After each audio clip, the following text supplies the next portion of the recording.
Presidents, Congressman Ronnie Jackson, speaking with me on this program nearly 2 years ago, 2022, sounding the alarm over President Biden's cognitive abilities, which, of course, the mainstream media virtually ignored and hid until Biden's disastrous debate performance 10 days ago. Some attacking this program for raising the issue. Now, CNN reports some White House reporters admit they could have covered Biden's mental fitness better, but their excuse is, quote, the right-wing media was calling him senile from day one, and that wasn't true, the reporter said. Then, whenever you report on the age, you were in some ways solidifying, giving credence to some people that were actually of bad faith. This is how they answer why they censored news to the American people. Join me now with reactions.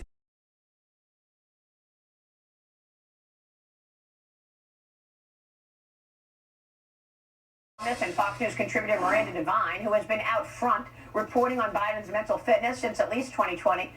Miranda, it's great to see you. And you've tackled so many stories about all of the censorship coming out of the mainstream media. I'm going to get to that in a moment. But first, we've been talking about so many extraordinary things in this program this morning. How do you see things? What's most important to you this morning? Hi, Maria. I think people haven't quite given the significance to Hunter Biden's presence in the White House that it deserves. If he is in control of his father, as it appears he is effectively the commander-in-chief by proxy, and that's a very frightening thing for the country. Who? Say that again. I think people haven't quite given the significance to Hunter Biden's presence in the White House that it deserves. If he is in control of his father, as it appears he is effectively the commander-in-chief by proxy, and that's a very frightening thing for the country. One more time. For the cheap seats, please.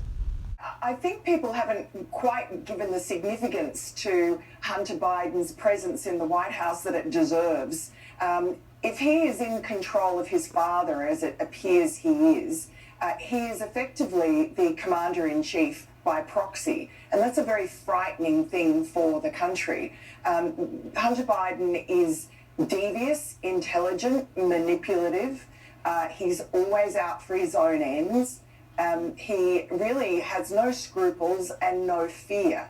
And so anybody from the Democratic Party who's going to try and dislodge Joe Biden this week has got a very worthy adversary there.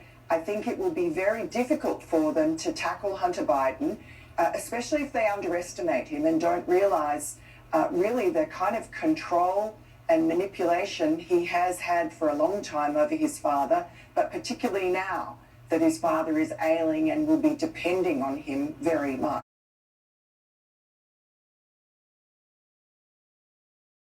For the last couple of weeks, you've had Jill Biden, the First Lady, being defiant. You think now with Hunter's presence, it's even stronger, and that's going to make it harder for the Democrats to take him out? Because Hakeem Jeffries is calling a virtual gathering today with leading Democrats to talk about the future here. That's right. Well, I hope they send their best to go and tackle the Bidens, because Hunter Biden will be playing out the steps well in advance. He'll have allies like Anthony Bernal, who's Jill Biden's office husband. I think she calls him her work husband, her senior advisor, and others who are loyal to the Bidens and to their own power.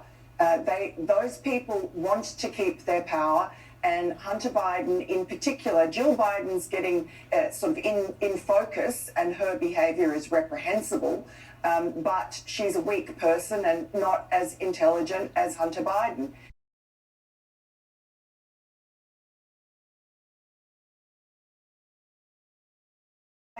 So I think that he's going to be playing all sorts of games and calling in all sorts of chits. He's also not fond of the Obamas, and if he perceives that this is an Obama push to get rid of his father, he'll be doubling down. And I didn't know he didn't like the Obamas. He's also not fond of the Obamas, and if he perceives that this is an Obama push to get rid of his father, he'll be doubling down. And look, perhaps they can bribe him out, some enormous book deal, promise of pardons and so on, but it won't be easy. Well, I mean, you say, Jill Biden is, she's acting in a reprehensible manner. So what should we think of Vogue magazine? Okay? Vogue just put Dr. Jill Biden on the cover and basically celebrating her because she's so defiant and will not leave even if she has a husband who can't handle the abilities that you would expect from a commander-in-chief. You'll see this from so much of the media. I mean, right now, they're pretending that they're shocked and can't believe it, and they never saw this problem with Joe Biden before, or if they did, it wasn't so bad and the right-wing media is to blame.